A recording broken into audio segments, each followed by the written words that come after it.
नमस्कार. Quick recipes of Vaishnavi या cooking चॅनलमध्ये आपणा सर्वांचं खूप खूप स्वागत. आज आपण बनवणार आहोत झणझणीत आणि चविष्ट असा हिरव्या मिरचीचा ठेचा. भाकरी, पोळी किंवा वरण भातासोबत हा ठेचा खूप मस्त लागतो. तर चला रेसिपीला सुरुवात करूया. ठेचा बनवण्यासाठी इथे मी 15 ते 20 हिरव्या मिरच्या घेतल्या आहे. या जास्त तिखट नाही आहे, मीडियम तिखट आहे. एक कांडी मी इथे लसूण घेतला आहे आणि थोडीशी कोथिंबीर घेतली आहे.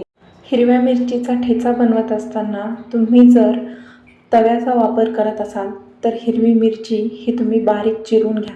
कारण काय असतं, आपण मिरची परतत असताना ती फुटण्याची शक्यता असते, त्यामध्ये गॅस तयार होतो आणि मिरची फुटू शकते. इथे मी कढईचा वापर केला आहे. आता मी कढईमध्ये मिरच्या घालून घेते आहे आणि यामध्ये मी 2 ते 3 टेबलस्पूनचा तेलाचा वापर केला आहे. आता मी ह्या मिरच्या 2 ते 3 मिनटं छान परतून घेणार आहे. मिरच्यांना सतत हलवत ठेवा, म्हणजे एकाच अंगावरती त्या करपणार नाहीत. आता ह्या मिरच्या मी छान परतून घेत आहे.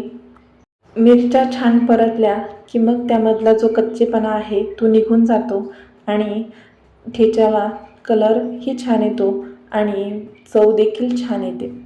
आता आपण ह्या सर्व मिरच्या थंड करायला घेऊया. छान थंड झाल्या की मग आपण या सर्व मिक्सरला फिरून घेऊया. आता मी इथे मिक्सरचा वापर केला आहे. तुम्ही खलबत्त्याचा देखील वापर करू शकता.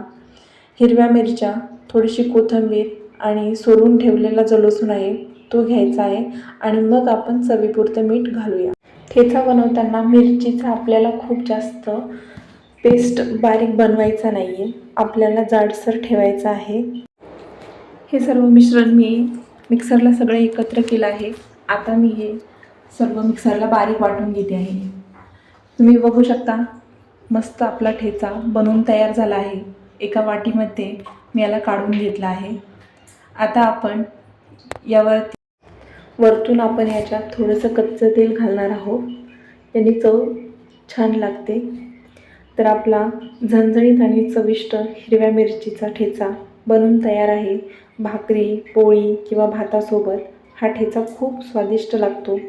जर तुम्हाला ही रेसिपी आवडली असेल तर व्हिडिओला लाईक करा, चॅनलला सबस्क्राईब करा. भेटूया अशाच झटपट रेसिपीसोबत. धन्यवाद.